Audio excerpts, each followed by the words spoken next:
What is up, guys? Welcome to another episode of Guarani Vision, the first ever podcast dedicated to Paraguayan football in English. As always, I'm Roberto Rojas, and joining me is my great co-host, Fede Perez. And guys, look, this is certainly something that every time the start of the season happens in Paraguay, there's always it gets quiet, and then a lot of stuff happens because a lot of stuff has happened so far in this kind of start of the season in Paraguay with, obviously the Supercopa. We also have the Sudamericano Sub-20 happening in Venezuela, some Paraguayans abroad getting some moves across the world. It's been a good week since we last chatted, Fede, but it feels like there's a lot that's been going on in the last week that we definitely have to discuss, but I don't know if we have the time for it, but we'll try our best. We'll put everything in this show. Don't worry about it, Roberto. Hi to you. Hi to everyone listening to Guarani Vision. It's great to be back for another week, another episode. Obviously to put everyone up to date with what happens in the Paraguayan football, in the Paraguayan scene with our Paraguayans, obviously abroad. Also, because it's been a busy week for FIFA ages, right? I mean, moving Paraguayans all around the world, a lot of players trying to get moves, trying to get more playing time. We're definitely going to talk about Julio Enciso's situation. Also, he moved to a new Premier League team. We have Alan Barreiro, for instance, also leaving the South American scene after not playing much for River Plate, for instance, and going to Qatar to find some minutes, maybe try to get on the radar again for Gustavo Alfaro, the head coach of the national team, who is back working here in Paraguay. He was already watching the first game of the season, the Supercopa Paraguay. He was at the stadium, so it's really nice to see everyone back to work, all the players back in action. I don't think Olimpia fans are happy of what they saw from their team, but Libertad is still on a carnival. They're still obviously celebrating after the win, after the victory of the Supercopa. It is the first title of this 2025, even though we could say it's the last title of the 2024 season, right? Because it actually has to do this Supercopa with what happened last year. But yeah, we definitely got a lot of things to talk about. It's around the corner, the Copa of Primera, the tournament in honor, obviously, to President Osvaldo Dominguez Dib. I was just looking at some numbers. This is actually the second time this happens, right? That they put a tournament after him, the former Olimpia president. I was looking at the numbers, and it was back in 2013, the Apertura, that they named it after him also, and it was Nacional that ended up being champions. We'll see if they get some luck this time around as the tournament begins this weekend, and it's been also fun to see the first game of our under 20, the Sudamericano, as you mentioned, Roberto. So we got plenty of topics to go around in this show. Yeah, you feel as if though in this kind of really big week of where for now it should be the calm before the storm. Like usually in the next few weeks, that's when everything piles up, but we've just got it all in one go. So yeah, it's been really interesting. But yeah, let's go first to that Super Copa that happened midweek over there in the Defensor del Chaco. Obviously, a lot of expectation was given to Olimpia, us included, because we obviously predicted that we thought Olimpia was going to win it. It wasn't that case. It was Libertad. It was the team, the campeón del siglo, as they say over there, el más exitoso, the most successful, because of their titles that they've won. They were the ones that ended up winning their second Supercopa title. You saw Libertad really take the initiative firsthand. Matias Espinosa getting the first goal. And again, Roque Santa Cruz at 43 years old. He turns 44 in August, Fede. And he's scoring goals against his boyhood club. And he's beating winning titles yet again. Derlis Gonzalez got the goal for Olimpia to get the at least some sort of merit for them, but ultimately it was Libertad that got the win. And yeah, it's a statement win for I think for them, for Olimpia, for the rest of the country, because obviously I think there were so many people that were a bit doubtful about Libertad, saying, "Oh, this is a team that's maybe full of aging stars, maybe they haven't done much to really reinforce." But and Sergio Aquino, Pato Aquino, really maybe is not a manager that's very much experienced compared to like a Martin Palermo.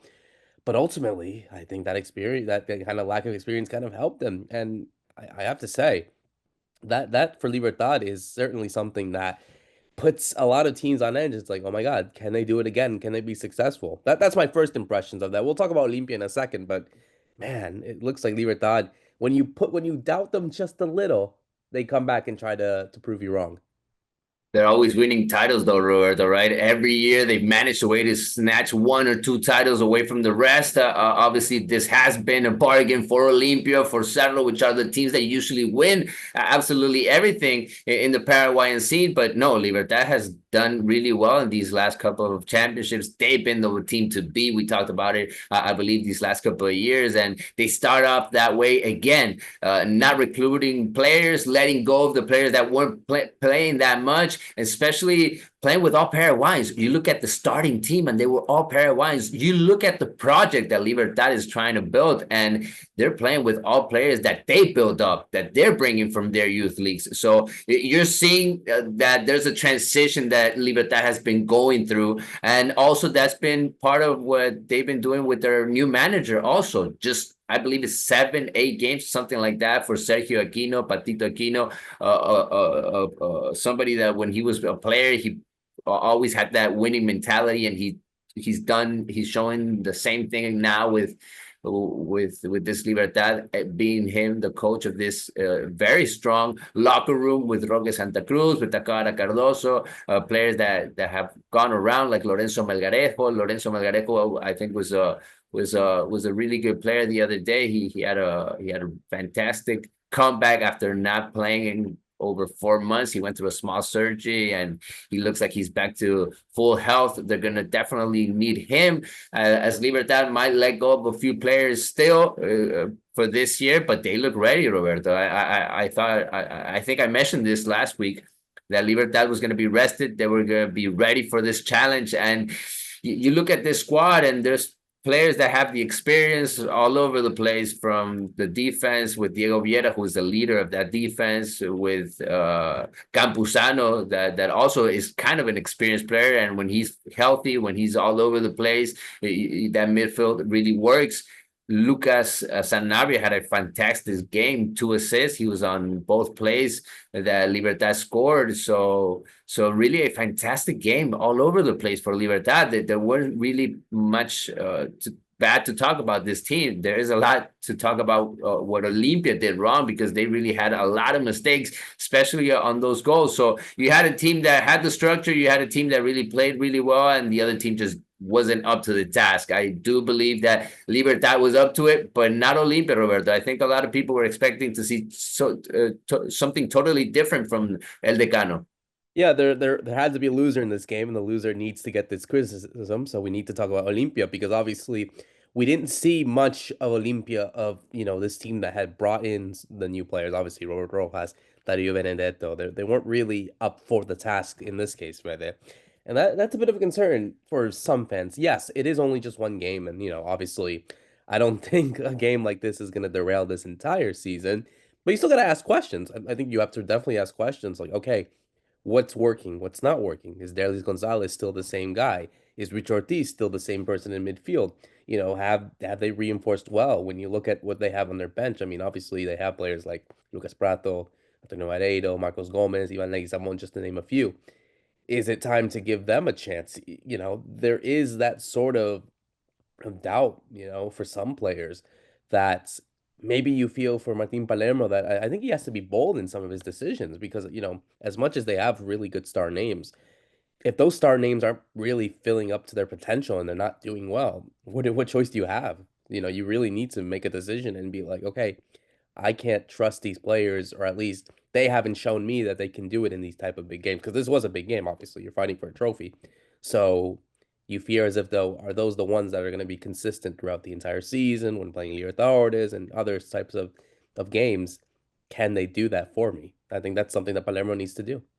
Yeah, this was a championship team not long ago, right? I mean, at the end of the year. So there is obviously a base of players that you can still move around. I thought Palermo was going to rely on that, especially for this first game. But no, he ended up putting Benedetto right away up there with with Derlis Gonzalez. They started out, they were the 2 forwards, and then you had the structure that we saw last year on the sides, the wingers, Ronnie Redes, Eric Lopez. They did not have that kind of game that you thought they could have.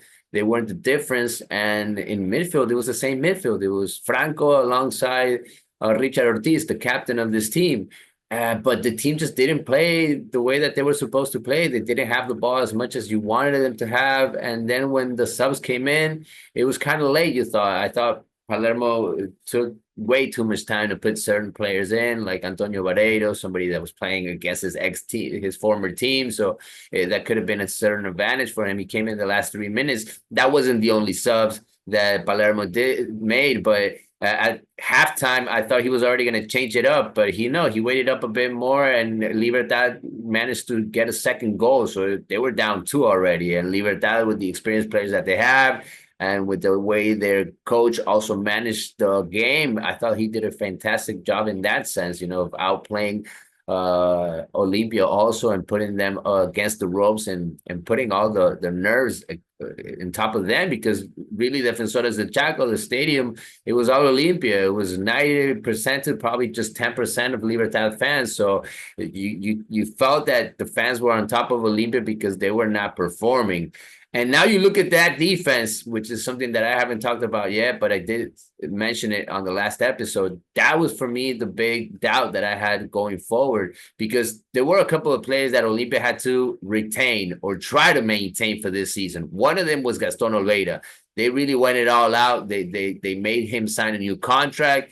They extended his contract, and he was able to stay. The other one was Manuel Capazo, which was probably the best defender they had last season. Unfortunately, they lost him. They couldn't make come down to a deal with Vasco da Gama, and they lost him. They still haven't found his replacement. Maciel had a horrendous game against Roque Santa Cruz, who scored on both plays, outplayed him both times on the pitch, fighting for the ball. He did not have a good game. I thought him and Benedetto really struggled. I don't know if it was because of the hot weather, because it was the first game for them in Defensores de Chaco, but they really did not play well along the 90 minutes. They had moments where they played well. Benedetto had a really good opportunity at the beginning of the game where he could have scored right away and take off that pressure, but he wasn't able to score. It was Rodrigo Mourinho. It was the young goalkeeper from Libertad that stopped that fantastic ball. It was that kind of game. They were really going at it those first minutes. It was back and forth. It was an entertaining, really good game, but it ended up being Libertad that took over. And I don't want to get away from all the topics that you're throwing at me, Roberto, but Roque Santa Cruz, I mean, we got to go back and talk about this guy, because 43 years old, and he's done it with Olimpia. He's doing it now with Libertad. I was just checking his numbers. He's now won more titles with Libertad than he won with Olimpia. And there was that atmosphere of the Olimpia fans and Roque Santa Cruz going on. Even before the game, when Roque stepped out on that pitch just to warm up, Olimpia fans really went at him, and Roque had his game. He had his moment. He scored on them. He celebrated, and he was champion again with his former team, the team that saw him pretty much start out his career. So there is a whole storyline behind the situation of him turning 44 this year, maybe Libertad being his last team, and now he has more titles with Libertad than with Olimpia.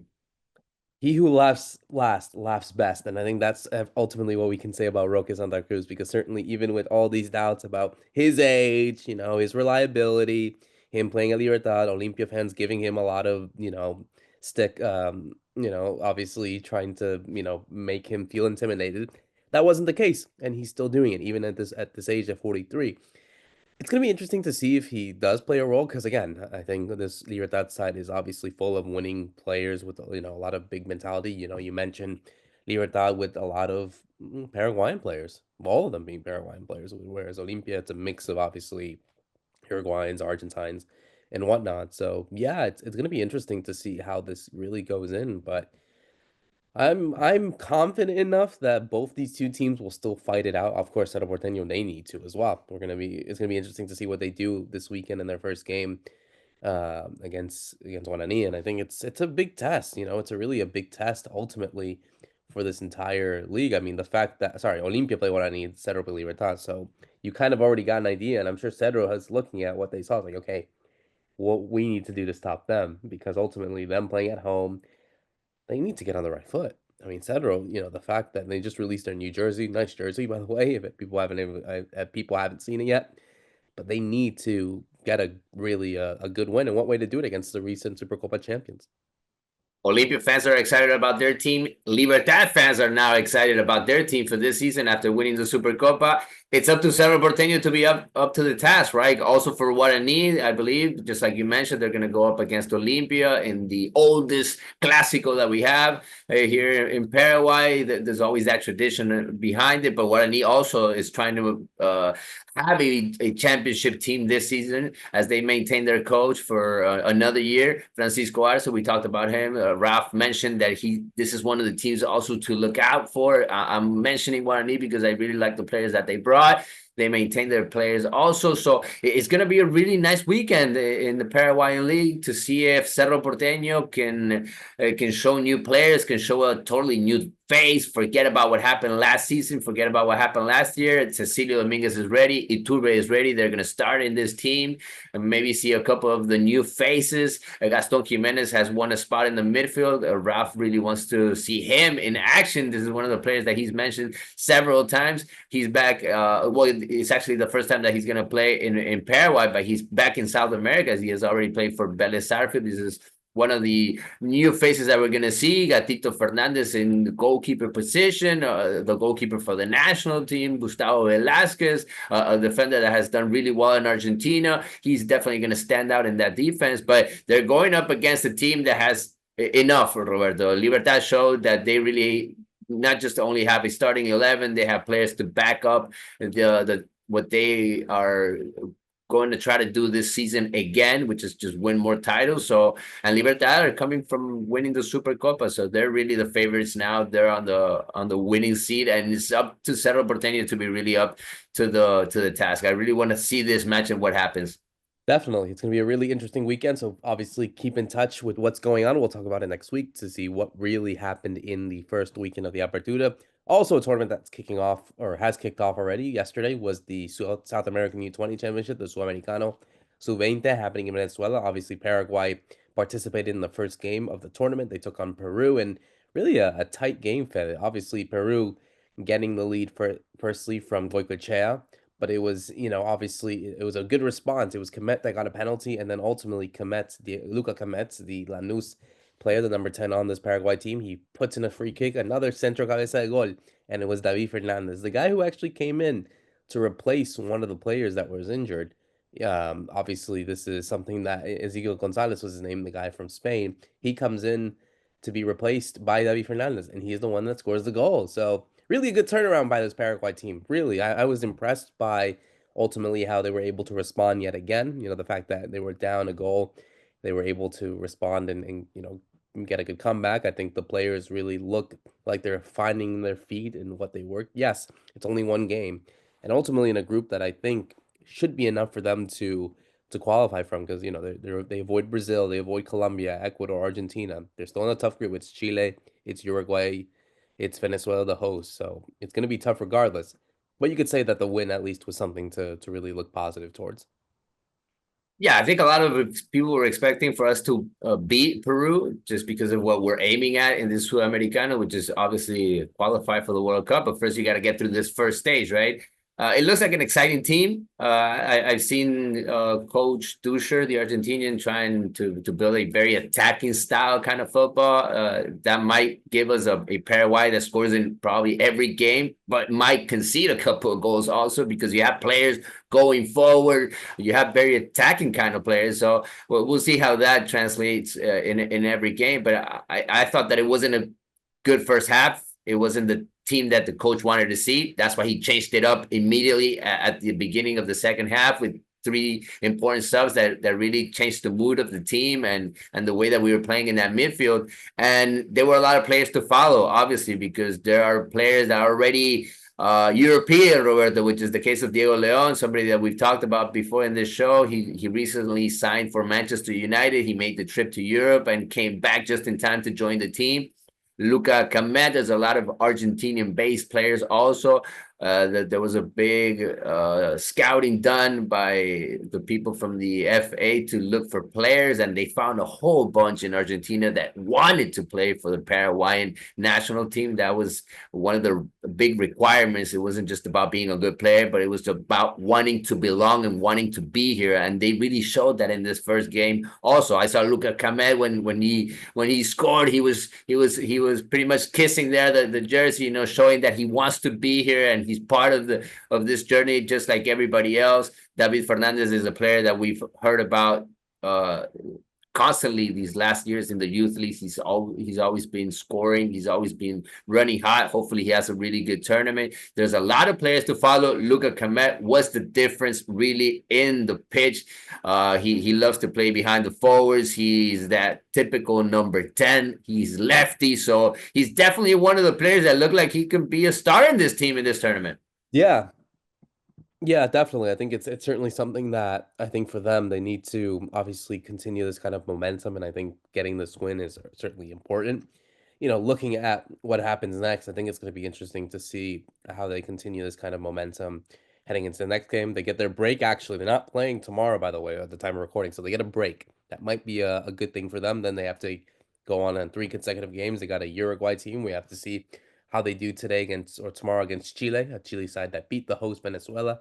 Then they take on the host on the 29th, and then they finish it off against Chile. But I don't know. I feel like from what I've seen, again, it's still early, but again, when you have a group with 3 teams out of 5 that qualify, I think if you're basically win the next 2, you're generally in. I think that kind of is the confidence. So as long as they get their 2 wins and they do it in a convincing fashion, I think they have all the chance to do well in the final stage. Who they face and how they do is a different story.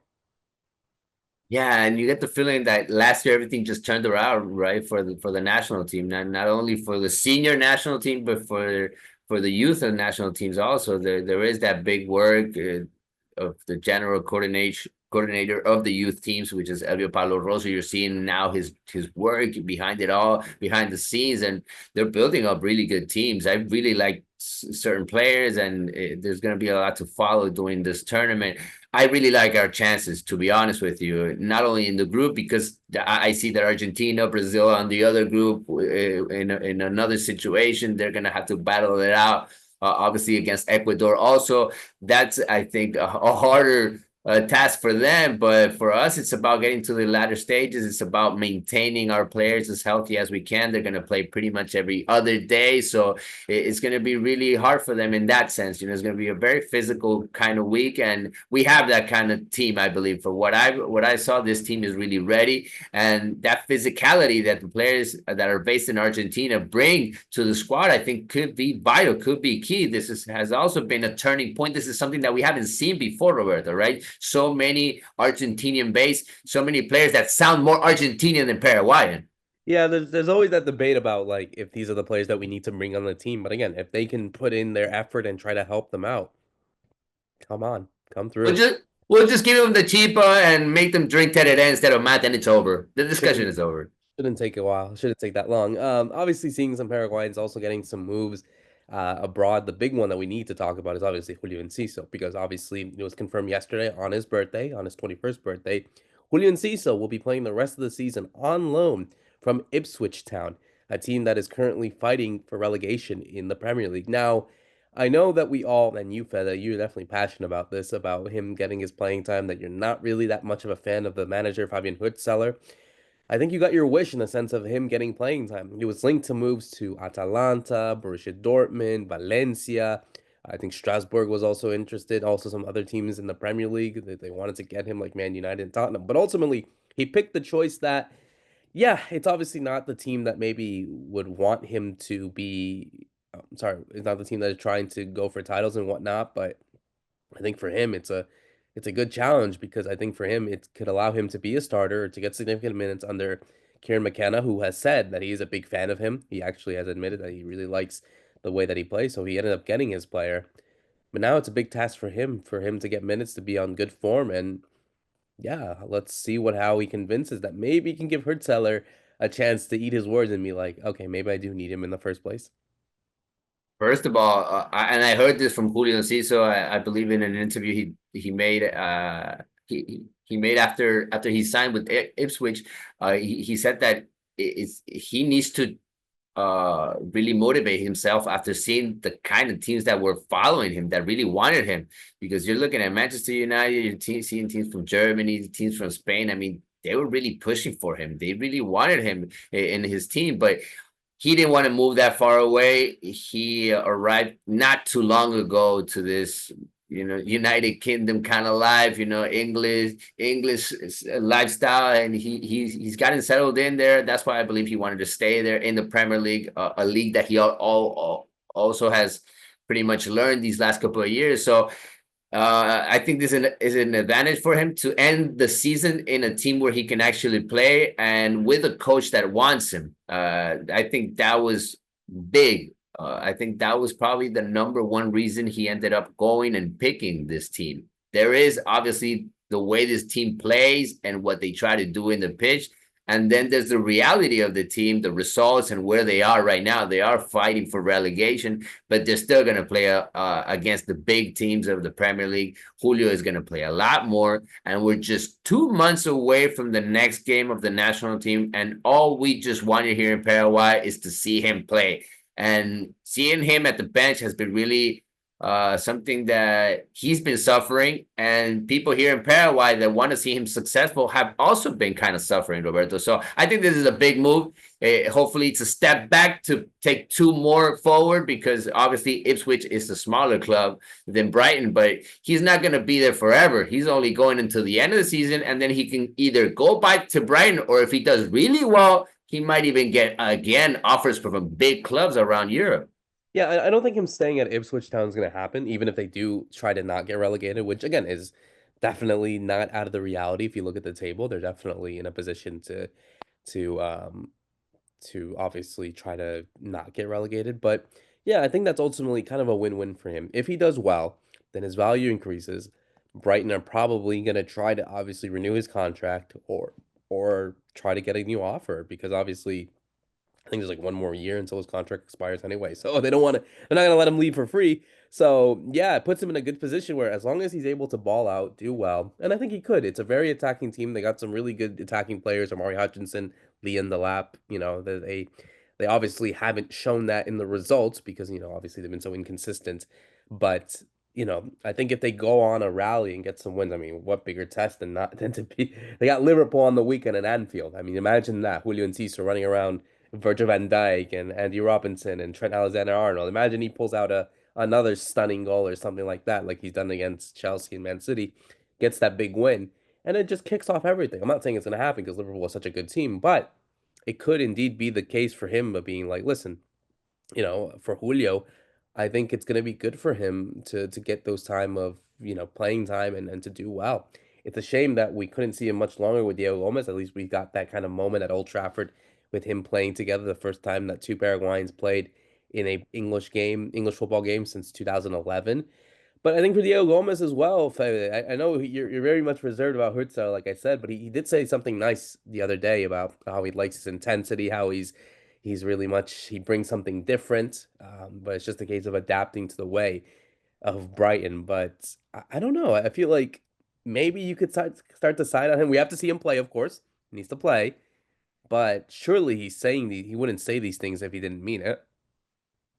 Yeah, he said a couple of things like that about Julio Enciso, and he barely made him play also. So I'm not buying in too much into these European coaches. They think they know it all, especially German coaches. They think that only their philosophy and their way of doing things and their way of playing and everything that they tell the player to do is what the player needs to do. And I'm not into that much stuff. I think you need to let the player be a little bit more free out there, and that's the kind of player that Julio Enciso was, right? And he didn't do certain things that the team needed from him. That's why he never got a starting job, probably. And Diego Gomez is totally different from the mindset, from the way he works, from even the way he handles himself, right? He's always very quiet. I don't know how he's going to handle himself now in that locker room where Julio is not there. He's going to have to try to make new friends, probably hang out with other guys and try to build relationships, try to build chemistry between those midfielders also, because I do think he needs to win a spot over. I'm actually surprised that he hasn't played that much yet, because he was really ready for the situation. Physically he looks ready, and he's coming from a team where he was playing with Busquets, Messi, Suarez. I mean, what more does he need to be ready for? Please put him out there. Let him be himself in the Premier League. We need him playing also. Yeah, no, that's the thing, really. I think certainly, I don't think he will have the issues dealing with egos, even though there might be some in the Premier League. But still, I mean, he's kind of experienced it. He was the captain of his national team at the Olympics, so he knows what it takes to even be a leader as well. So yeah, all he has to do is really just play. And I think that's the thing for McKenna, for Enciso. Like, have him play, have him do his thing. And if he helps both their teams do well, one for them to qualify for Europe and the other to not get relegated, then that's a job well done. And of course for them to be healthy and go on the national team come March. So yeah, it's gonna be really interesting as we also see some moves happening also just to kind of close it out here. Because we did see a lot of moves. We see obviously Ronaldo de Jesus go to Lanús. That's actually a really interesting move. Some of the young players like him going there. We also seen some rumors of Gilberto Flores, another Libertad player, another player that was also on the national team during the Olympics. He's possibly going to Cincinnati. There's been some rumors also about Ruben Lescano. We don't know if he's going to go to MLS, to Houston Dynamo. I know they've been interested, but been a really good week, at least for Paraguayans, trying to get some moves out there, like you said in the past.